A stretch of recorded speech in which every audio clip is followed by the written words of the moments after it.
the sound of the waves, the smell of the bark hitting the salt water, and the pleasure of sleeping at night, knowing that you will not have to be the one to scrape off the barnacles.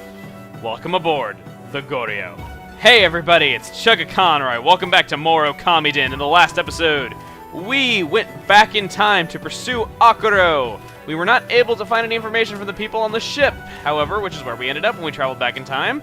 And as a result, we are now on the hunt for the Knowing Jewel, the treasure at the bottom of the ocean that we heard about from this old man right here. However, Otohime would know about such a thing. She is of the Dragonians, and we do not have any way of contacting her without finding the captain's Conch Shell. So, let's do that. This is the ship's storeroom. We put a shark and some hermit crabs we bought into the aquarium. You can see for yourself, this tank is cracked and the water's on the floor. Managed to catch these creatures alive, but they die like that. I even gave the shark a name. Right, Finzi? I don't want you to die. Alright. So, what we gotta do here is, we gotta go ahead and fill in the hole of this tank right here to save Finzi the shark. Oh, poor Finzi. Can't even breathe. Look at that. He's just suffering in there. Poor little Finzi. The tank is making all that water. Finzi will die. Oh no, we need to fix this. We don't want Finzi to die. We can't have that. And wow, I failed. What happens if we make it rain? That'll fill it up, right? Wow, that filled it up really fast. You're welcome, Finzi. Authentic salt water. Great, the water's back in the tank. Don't have to worry about your shark now. And we get some praise for that. Not relevant to me, but it might be relevant to you. So, nothing else for us to do here. We got a lot of fruit in this area. And let's head on through. So, got these halls right here. Got some treasure chests in them. Let's go ahead and see what we got in them. We got an Ami toy right here. And we have a horse fig. Think of the internet going crazy over having figurines of horses, but hey, I had to raise my son by myself, you see. I work hard to make sure he has everything he needs. I guess he has life pretty good. Okay. All right, here there is an anchor in our way, and this is where the anchor belongs. So how about you?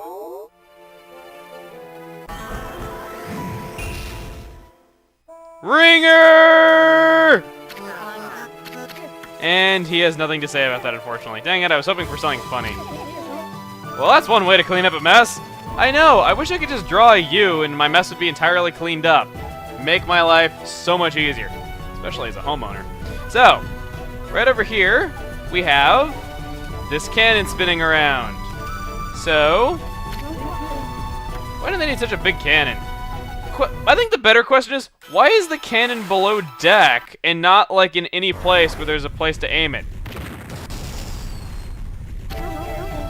You trying to sink the ship, dude? So you have to remember the timing as to where it's going to be and draw a cherry bomb accordingly. You might notice that your ink is not in the corner right here. I'm actually not sure if that means that you don't use up ink when doing that. Maybe you do, maybe you don't.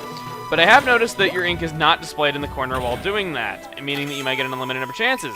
And you want to do that because you get a lucky coin from that, that being our 5th lucky coin.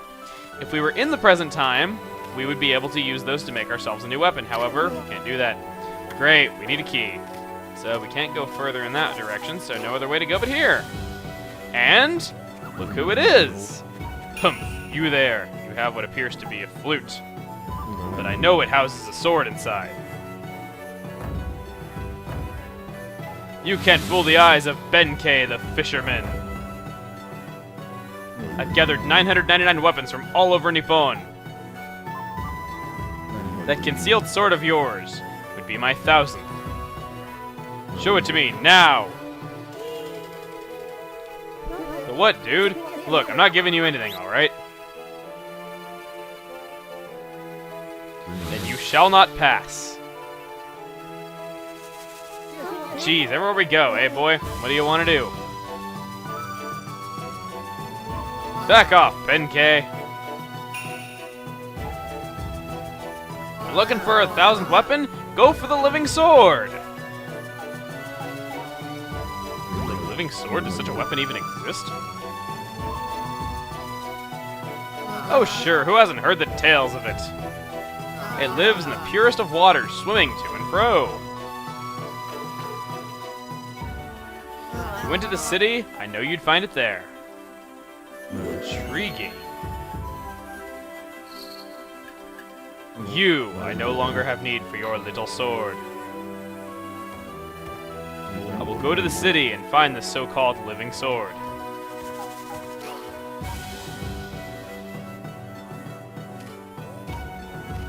Dude, hold up! Is there really such a thing as a living sword? Sure thing!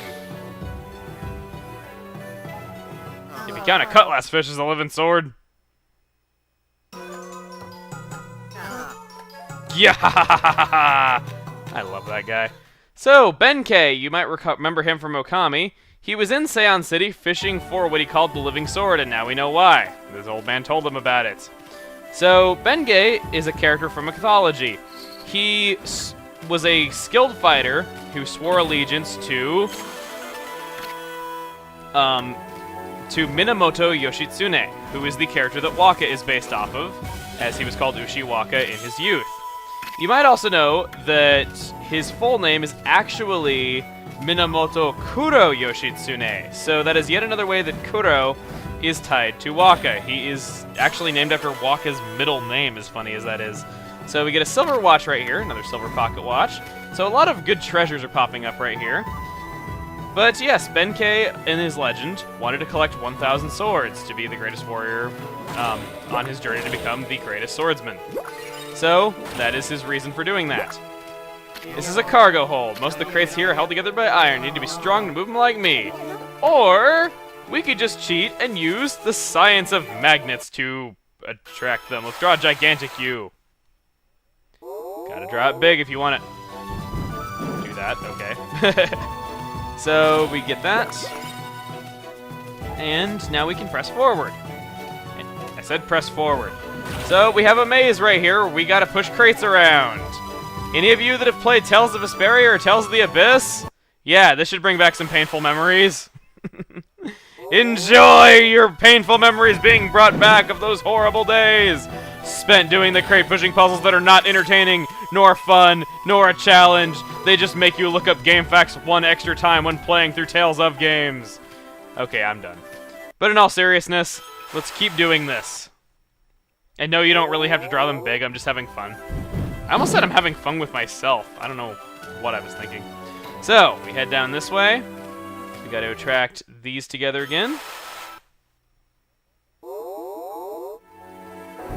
We gotta push these apart. And there we go, now we can press forward. So, we head back here. It's really hard to obtain area. As you can see, these things have a no fire thing on them. Now, we're going to go ahead and draw ourselves a fire burst.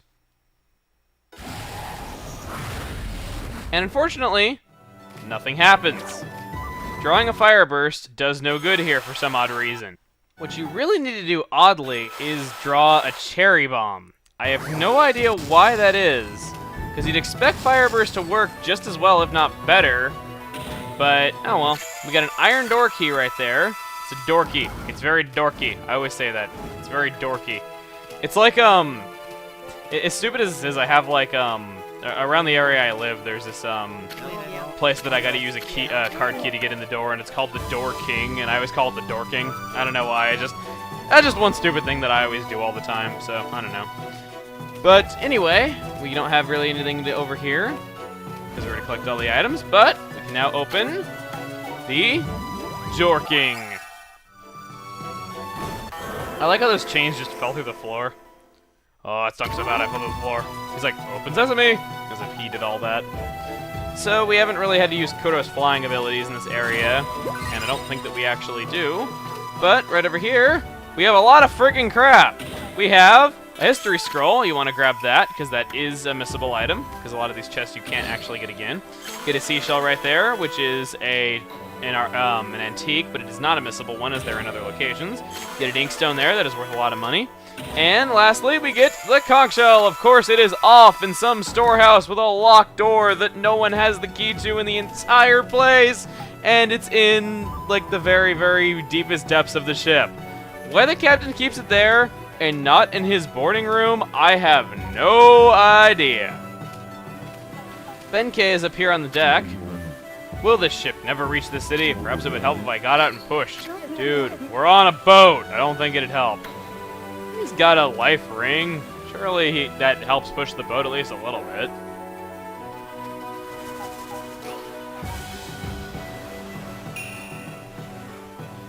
Oh, you found the Conch Shell. Yes, sir. Now I can call Otohime for ye fellas.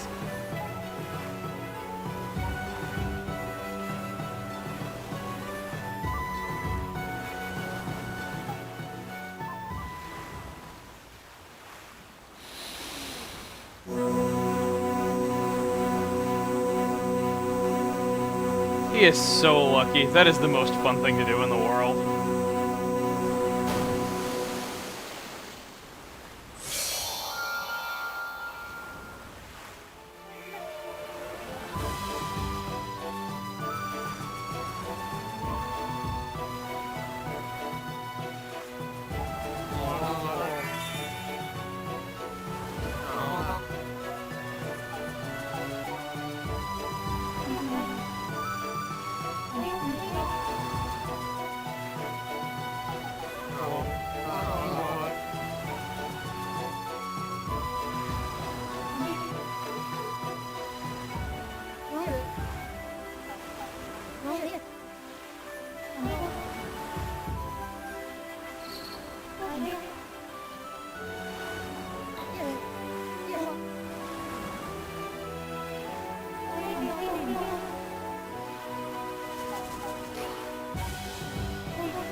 Now, I've heard some people say that this is a major plot hole because in Okami, there was a big, big sacrifice that happened that caused her, that was needed for her to become the water dragon.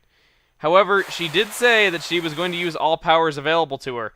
It is possible, I will explain, that she had the ability to turn into the water dragon, however, it was very limited, and with her using it up here before Ami met her in her adventures through Ryoshima Coast and the Dragon Palace, it's possible that she was no longer able to do it without the Dragon Orb.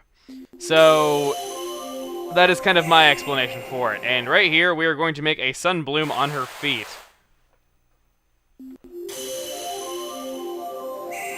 And